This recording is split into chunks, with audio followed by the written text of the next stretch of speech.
Sí, sí. Uy, ¿qué es esa alegría, las novenas? No, ¿cuál es novena ni cuál es tutaina? Yo no quiero nada de eso, yo con mi presidente. ¿Viste lo que dijo el comunicado, lo que sacó el comunicado de la COP28?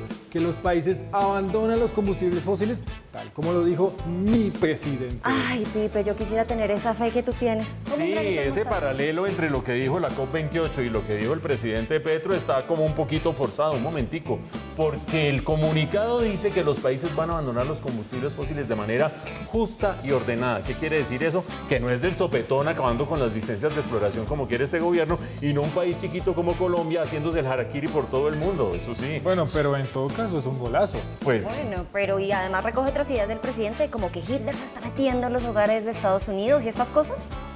Bueno, yo no oía eso, de pronto es que no lo leí. no, nada de eso dice el comunicado. Mira, yo creo que están bastante lejos del comunicado de la COP28 y la posición del presidente Petro. Pero bueno, tú sigues celebrando y nosotros preparemos programa. Por ejemplo, yo les propongo... preparemos entre todos. Yo les propongo que hablemos un poco de las vacaciones. El sector turístico en Colombia espera una temporada fuertísima a final de año, sobre todo de turistas internos. ¿Les parece si evaluamos algo de eso? Gran tema, antojo de Muy viaje. bien. En segundo lugar, ¿qué pasa con ese tema de la edad cronológica y la edad biológica y cómo se siente uno con las pensiones? Bueno, todo eso que gira alrededor de las pensiones es porque a veces nuestros órganos y nuestro cuerpo envejece más de la edad que cumplimos. Y hacia allá va esa discusión. Pipe, ya habíamos dicho que íbamos a abrir este programa hablando del salario mínimo y nada que se acaba esa negociación. ¿Cuántos colombianos pendientes de eso? Pues Mauro, en eso hay mucho bombo, pero la realidad es que no a toda la clase trabajadora le afecta ese tipo de aumentos. Buenísimo ese tema. Vamos a ver a cuántos les afecta. Listo, vamos a grabar.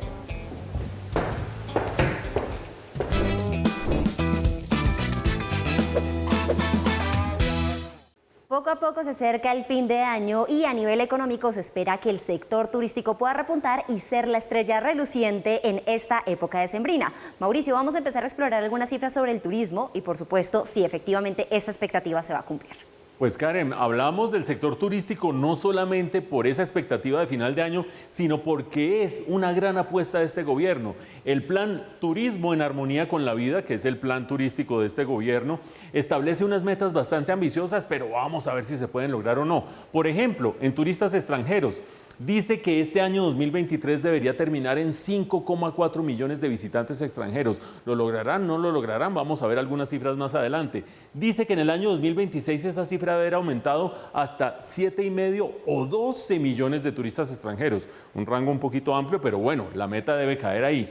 Dice que se van a crear nuevos empleos por 300,000 personas en este sector de aquí al 2026. Y en cuanto a exportaciones, lo que dice este plan es que en el año 2026 deberíamos haber llegado a 10,000 millones de dólares, un poquito menos de 10,000 millones de dólares, lo cual es significativo, pero bueno, lejos de reemplazar el sector minero energético a estas alturas, ¿no? Bueno, existe una meta, ¿no?, de este año. ¿Cómo van esas cifras? ¿Será que estamos cerquita de lograrlo? Pues yo creo que el sector turístico ha mostrado tener un vigor este año que ha sorprendido a muchos.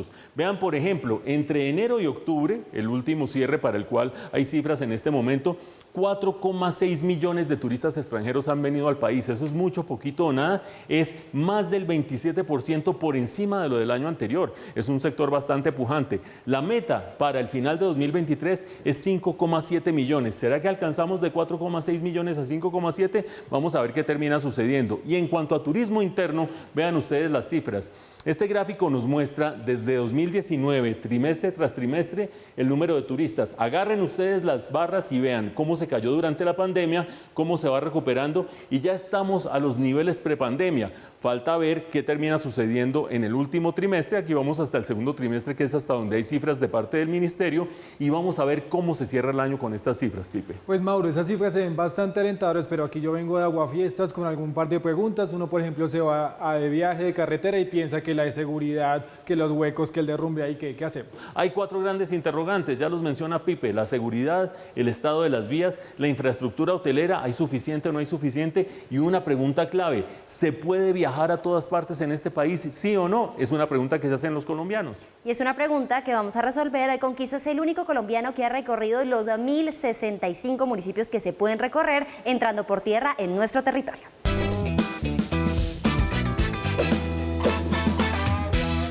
Así es, Karen, y para resolver justamente esos interrogantes tenemos a Diego Rosselli. Él es neurólogo, es profesor de medicina de la Universidad Javeriana, pero sobre todo es quizás el único colombiano que ha visitado, como tú lo dices, los 1.065 municipios del país a los que se puede llegar por tierra. Una hazaña verdaderamente admirable. Bienvenido, Diego, a Impacto Económico. No, bueno, muchas gracias por invitarme. Y son 1065, porque Belén de Bajirá en el Chocó fue el último de hace un par de semanas. Bueno, Diego, ¿de dónde salió esta idea medio quijotesca de visitar todos los municipios del país por tierra, a los que se puede llegar por tierra?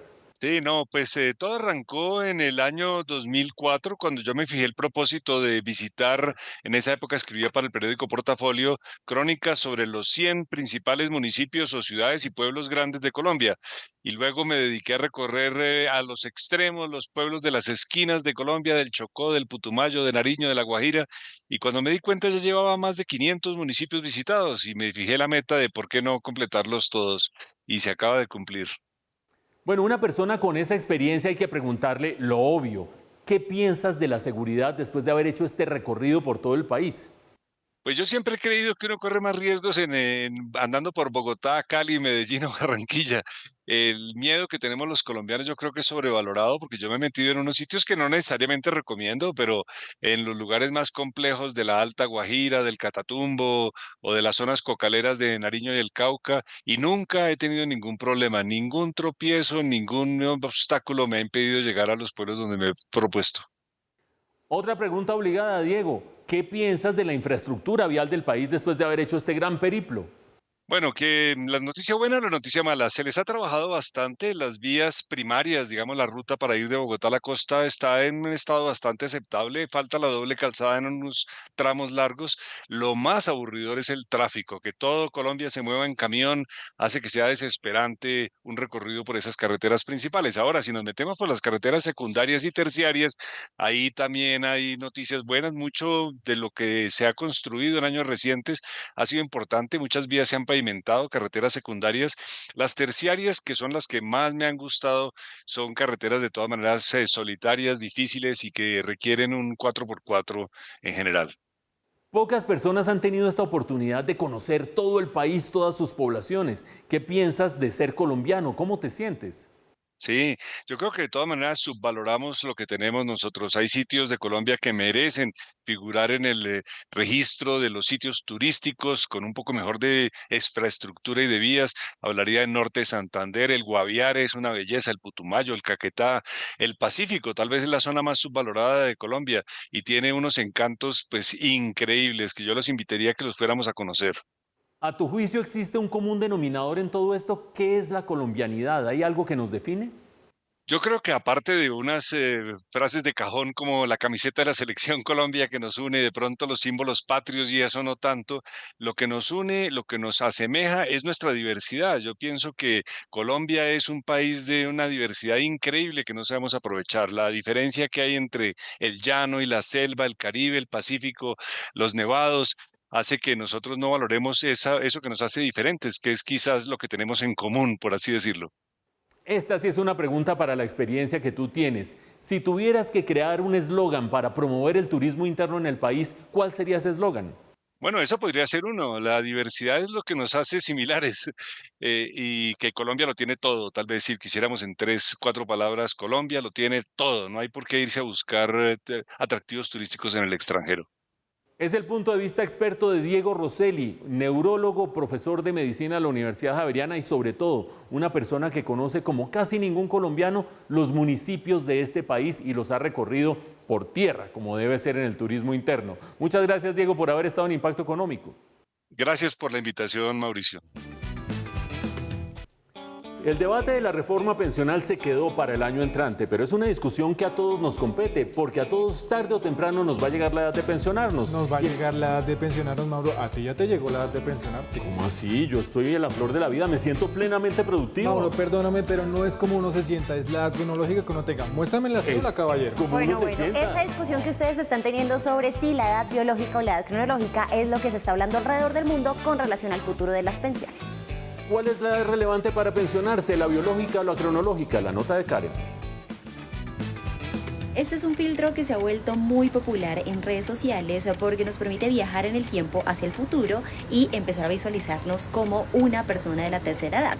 Y esto ha causado gran revuelo en redes sociales, se llama el Age Challenge, porque sirve para comprobar que definitivamente no nos identificamos con nuestra versión del futuro. De hecho, un estudio dirigido por el profesor Hal Hershfield de la Anderson School of Management utilizó un escáner cerebral mientras se le pedía a los participantes que pensaran en 4 escenarios. Ellos en la actualidad, un extraño, ese extraño en 10 años y a ellos mismos en 10 años. El cerebro solo se encendió cuando pensaban en ellos en la actualidad y tuvo el mismo nivel de actividad cuando se pensaba en un extraño y en ellos mismos en el futuro.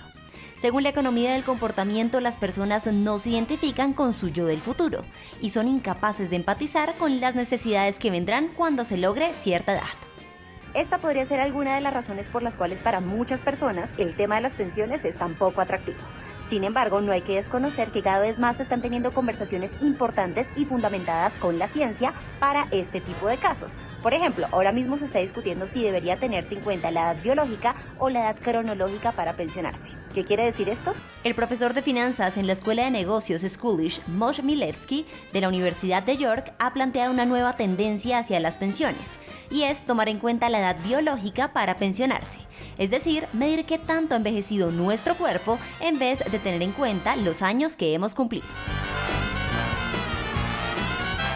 Ya existen exámenes de sangre que pueden medir qué tanto ha envejecido nuestro cuerpo, e incluso cada uno de nuestros órganos. Estas son pruebas que en otros países pueden ser aplicadas por cada persona en su propia casa. Con un pinchazo se envía la muestra de sangre a un laboratorio y solo con ello bastará para saber qué tan viejo está nuestro cuerpo. Y es que según el profesor Milevsky debería tomarse en cuenta la heterogeneidad tanto de la longevidad como de la mortalidad en el mundo, teniendo en cuenta las características biológicas de cada una de las personas y tomar en cuenta la expectativa de vida según cómo va envejeciendo nuestro cuerpo y no según algo general como es ir cumpliendo años, que es un estándar muy general y que no se adapta a las características de cada una de las personas.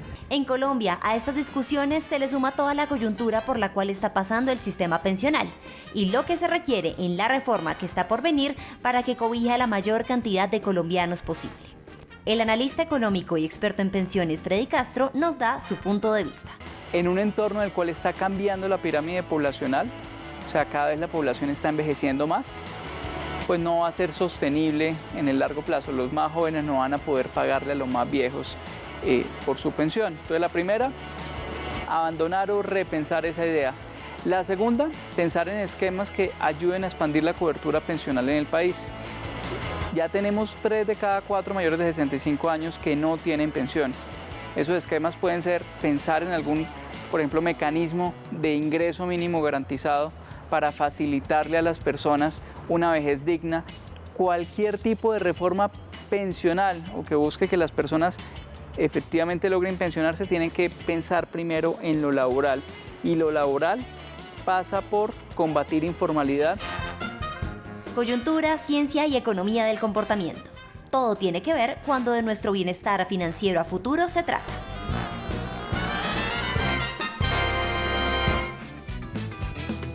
En Impacto Económico seguimos explorando cuál es la labor del Banco de la República a propósito de esos 100 años. Recordemos que no solo controla la inflación, también tiene una ardua labor en los temas culturales. No se pierdan después de comerciales la entrevista con Eduardo Londoño del Museo del Oro.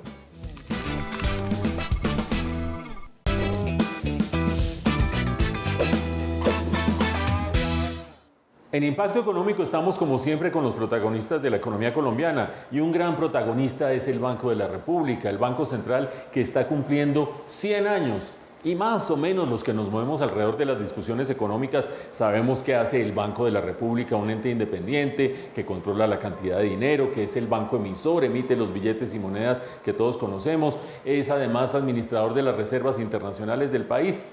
Pero hay una dimensión que hace del Banco de la República un banco central único en el mundo por la magnitud de la labor que hace en el ámbito cultural. Y justamente para exaltar y mostrar la importancia de esa labor cultural, estamos en uno de los espacios más emblemáticos de esa labor cultural con uno de los objetos más significativos de esa labor cultural. Estamos en el Museo del Oro, todo el mundo conoce en Colombia el Museo del Oro, internacionalmente también, y estamos con la balsa Muisca. Pero vamos a entender por qué es tan importante y por qué se ha convertido en un ícono esta balsa Muisca, de la mano de Eduardo Londoño, el jefe de divulgación del Museo del Oro. Bienvenido, Eduardo, Impacto ¿Cómo estás? Económico. Muchas gracias. La pregunta obvia, uno sabe que la balsa Muisca es importantísima, la aprecia, la admira, aquí la tenemos junto a nosotros, pero la gente se pregunta, ¿por qué es tan importante este objeto? Sí, la balsa Muisca pues es la pieza maestra del Museo del Oro, el mismo pieza maestra de la labor cultural del Banco de la República en Colombia. Es mítica no solamente para nosotros los colombianos, es un patrimonio que nos identifica, está en todas partes, están los billetes. Es mítica inclusive para los europeos que vienen a verla aquí al museo en Bogotá. ¿Y cuál es el mito que para los que están fuera de Colombia, los europeos, los conquistadores en su momento, encarna la balsa Muisca? ¿Y cuál es el mito que para las culturas prehispánicas encarna la balsa Muisca? Entonces, el mito europeo es un mito de los griegos, un mito antiquísimo, el mito del dorado. La gente lo asocia con América, porque es que en el momento de la conquista de América los europeos necesitaban oro y querían encontrar aquel sitio que sus abuelos, sus ancestros soñaban, una ciudad donde todo es de oro, un lugar donde todo es de oro. Ellos para pagar sus barcos necesitaban encontrar el dorado.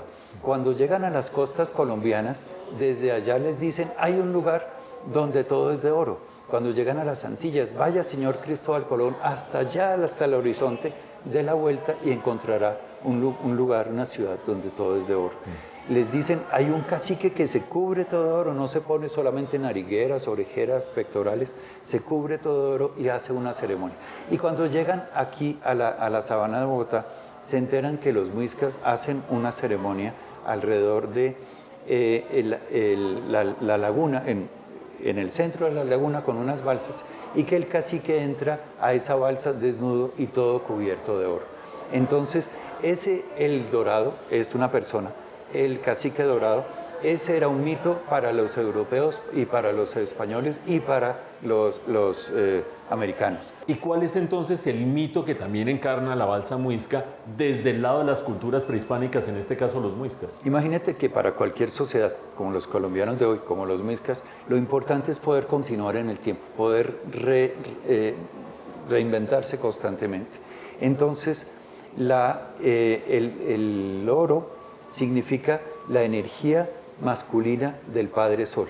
El sol, cualquier agricultor lo conoce, el sol hace crecer las plantas, nos da el maíz, nos da la comida. Entonces, el oro es la energía masculina condensada y la laguna de Guatavita, donde sucedía esta ceremonia, es el útero de la Madre Tierra. Se podría ver así lo podría ver un indígena, por ejemplo, hoy de la Sierra Nevada de Santa Marta. Entonces, ¿qué está haciendo el cacique? Está fertilizando al cosmos para que el cosmos mantenga la vida de los muiscas en el mundo. Y así es el sentido de los pagamentos que hacen las comunidades indígenas hoy en todo Colombia. Los pagamentos son un pedirle permiso a la naturaleza para usar el agua, para usar las plantas, para usar las montañas. Entonces, la balsa para un indígena estaría representando no un valor económico ni nada de eso, un valor simbólico de primera categoría, que es mantener la vida sobre nuestro planeta. Y para nosotros colombianos es un patrimonio que nos identifica, ha aparecido en los billetes, está en todas partes. Hay una cosa muy significativa de esta balsa que yo no conocía y que me he enterado conversando contigo acá, y es, como se diría coloquialmente, es de una pieza. Es decir, esto es una obra de orfebrería hecha en un solo acto. Explícanos un poco eso. Imagínate que cuando ella se hizo, seguramente ya era tan maravillosa como la vemos nosotros hoy, pero para los muiscas. Y debieron venir todos a verla. Uy, mire lo que hizo, mire lo que hizo. Porque es que los muiscas solían hacer estas figuras triangulares, planas, son los tunjos, con su carita, con sus ojitos, en cera. Y por el procedimiento de la cera perdida, se diseña primero en cera, después se recubre de arcilla, se saca la cera calentándola y se mete el oro. y de esa forma lo que hayas hecho en cera se convierte en un objeto de metal. Pero nunca habían hecho un objeto tan complejo, por lo menos nunca hemos encontrado algo así. Lo hizo el orfebre de Guatavita o de Pasca, ella se encontró en Pasca, Cundinamarca. Lo hizo de una sola pieza. Hay 11 personajes sobre una balsa representando la ceremonia de ofrenda que se hacía en la laguna de Guatavita, y eso fue primero un objeto hecho en cera de abejas. Después hubo que recubrirlo de arcilla líquida para que no se dañe, después más fuerte, después calentar. Un trabajo impresionante, y que el orfebre que lo hizo era realmente el Miguel Ángel de los Muiscas. Para entender la importancia de esta pieza, la importancia de la labor del museo, la importancia de la labor cultural que desarrolla el Banco de la República, hemos tenido el punto de vista experto de Eduardo Londoño, el jefe de divulgación del Museo del Oro. Muchas gracias, Eduardo. El gusto de tenerlos a todos acá para que conozcan esta colección extraordinaria del banco. Vale mucho la pena. Muchas gracias. Se sigue avanzando en la discusión sobre el salario mínimo y todos nos preguntamos en cuánto va a quedar para el año 2024. ¿Afectará esto a la mayoría de colombianos? ¿Realmente a cuántas personas afecta? ¿A menos de 1 millón? ¿Entre 2 y 3 millones? ¿Más de 3 millones? No se pierdan la respuesta después de comerciales con la nota de Pipe.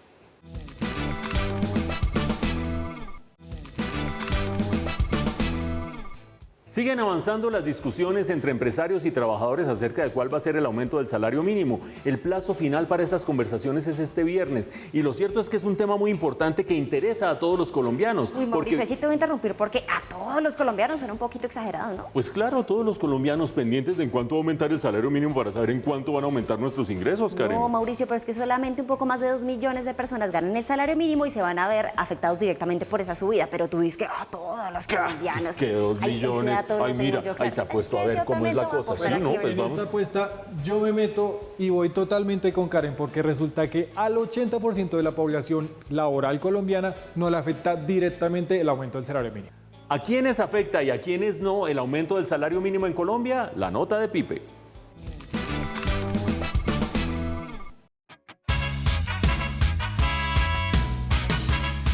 El aumento porcentual del salario mínimo que se discute año tras año entre empresarios, sindicatos y gobierno, quien toma la decisión, no es para todo el mundo, aunque es clave para fijar las normas de la economía del país.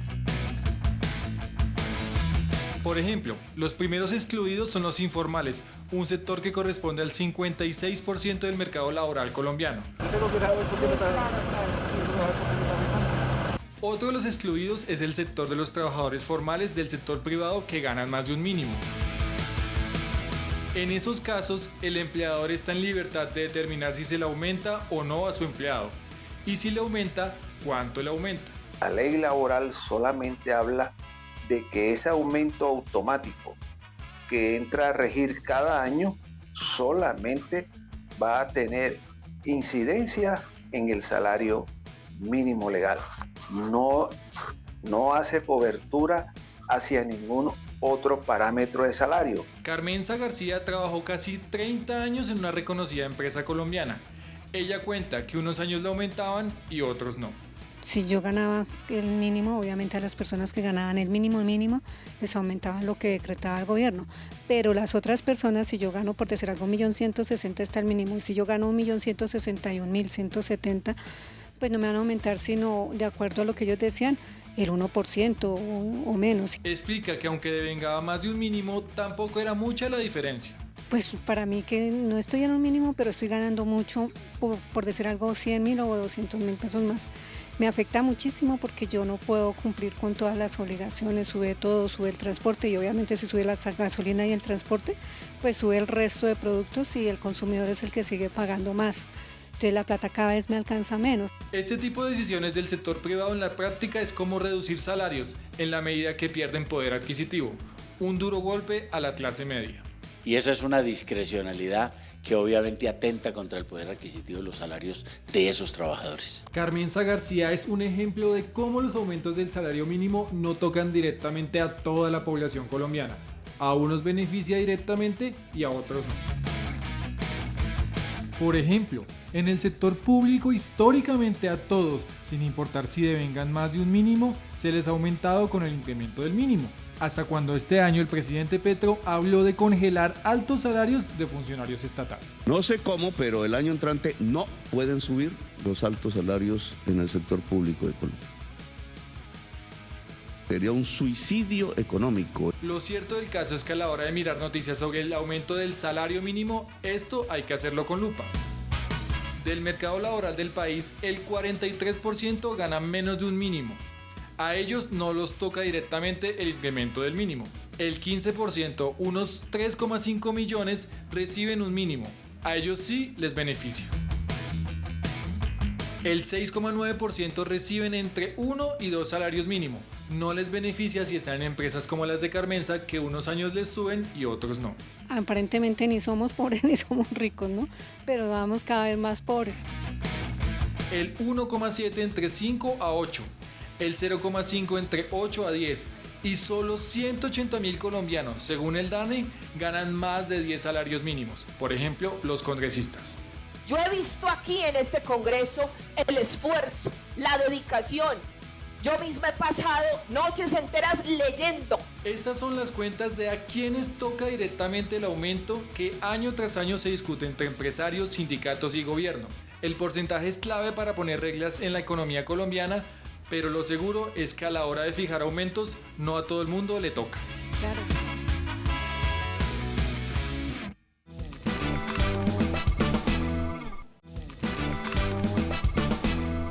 Así se nos va yendo el tiempo en Impacto Económico, pero nos quedan algunos temas para la reflexión. Por ejemplo, llegan las vacaciones. ¿Se puede hacer turismo interno en Colombia? ¡Claro que sí! Así nos lo demostró el doctor Rosselli, que armado de un buen jeep y muy buenas ganas, terminó recorriendo 1.065 municipios del país. Karen, ¿a ti te quedó claro que apenas un poquito más de 2 millones de colombianos ganan el salario mínimo? Mauricio, aquí estaba claro. La pregunta para ti es, ¿a ti te quedó clara esa cifra o no? Uy, pues claro que me quedó claro. Por algo vi el programa, ¿sí o no? Mucho porque me gané la apuesta. Bueno, Pipe, con un poquito más de amabilidad. Estás en la flor de la vida. ¿Cómo ves la perspectiva de la pensión? Ay, Mauro, último mes del año, ya finalizando semana 52, yo realmente me siento como en edad de jubilación. Uy, no, pero con esas ganas, ustedes no dejen de seguirnos la próxima semana con muchas ganas, porque aquí en Impacto Económico no paramos, aquí desde los estudios de Plaza Claro. Hasta entonces.